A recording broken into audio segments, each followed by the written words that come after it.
రాజులు పోయారు, రాజ్యాలు పోయాయి, కానీ చరిత్రకి చావు లేదు. మంచైనా చెడైనా చరిత్రకి తెలిసింది ఒక్కటే, గుర్తుపెట్టుకోవడం. అలా చరిత్ర గుర్తుపెట్టుకున్న ఒక అద్భుతమైన కట్టడమే ఈ ఘంటా మండపం. అసలు ఈ ఘంటా మండపాన్ని ఎవరు నిర్మించారు? ఆ మండపానికి అంత ప్రాముఖ్యత ఏముంది? విజయనగర సామ్రాజ్యపు వీరుడైన రామదేవరాయలు తిరుమలనాథునిపై తన భక్తిని ఎలా చాటి చెప్పాడు? ఇలాంటి ప్రశ్నలన్నిటికీ సమాధానం ఇక ఆలస్యం చేయకుండా తెలుసుకుందాం. ముందుగా మా యునైటెడ్ ఒరిజినల్స్ ఛానల్ని సబ్స్క్రైబ్ చేయండి, పక్కనే ఉన్న గంట సింబల్ని కొట్టండి. ఈ వీడియోని స్పాన్సర్ చేసిన వారు, మీరు తిరుపతిలో ప్రాపర్టీని అమ్మాలని లేదా కొనాలని అనుకుంటున్నారా? మీ అవసరాన్ని ఫైన్ షెల్టర్ గుర్తిస్తుంది. అసలు కమిషనే తీసుకోకుండా అతి తక్కువ ఫిక్స్డ్ ఛార్జీలతో ఫ్రీగా లీగల్ వెరిఫికేషన్, ఇంజనీర్ వెరిఫికేషన్ తో పాటు లోన్ ప్రాసెస్ కూడా ఫైన్ షెల్టర్ చూసుకుంటుంది.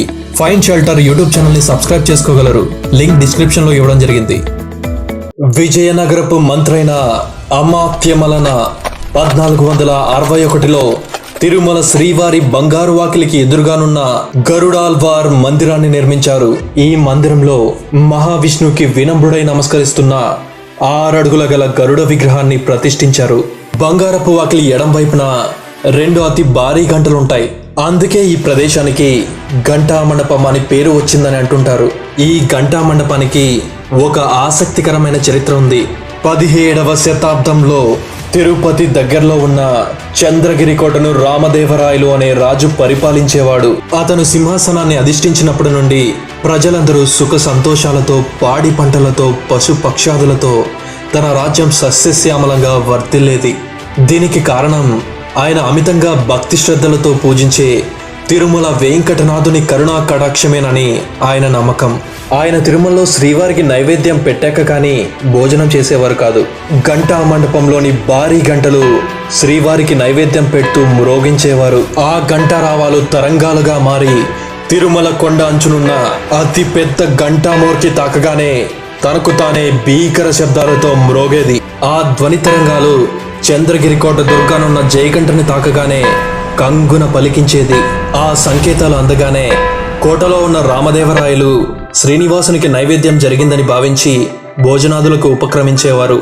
ఇంతటి అద్భుతమైన ఘంటామోర్ని తమ స్నేహానికి గుర్తుగా తంజావూరు వెంకటగిరి రాజులైన రఘునాథ యాచమనాయకులు రామదేవరాయల వారికి బహుకరించారు.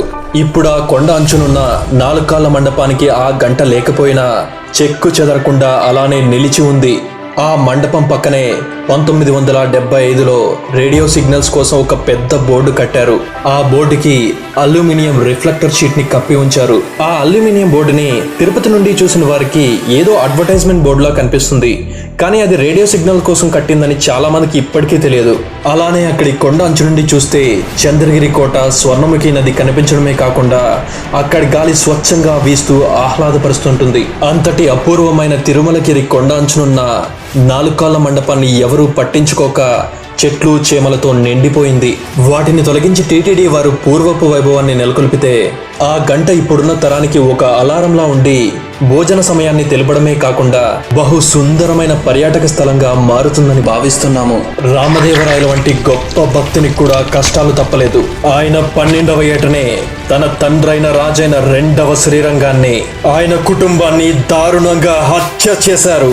వారిని ఎవరు చంపారు, ఎందుకంత క్రూరంగా చంపారు తెలుసుకోవడానికి ఎంతమందికి ఆసక్తిగా ఉంది? మీ కామెంట్స్ ఆధారంగా రామదేవరాయలు పార్ట్ 2 చేయడం జరుగుతుంది.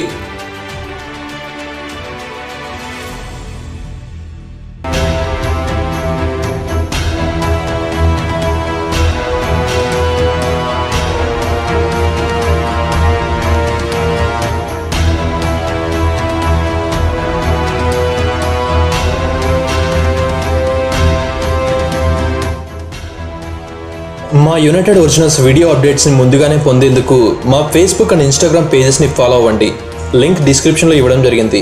అలానే మీరు ఎటువంటి టాపిక్స్ చూడడానికి ఆసక్తి కనబరుస్తున్నారో దయచేసి కామెంట్స్ చేయగలరు.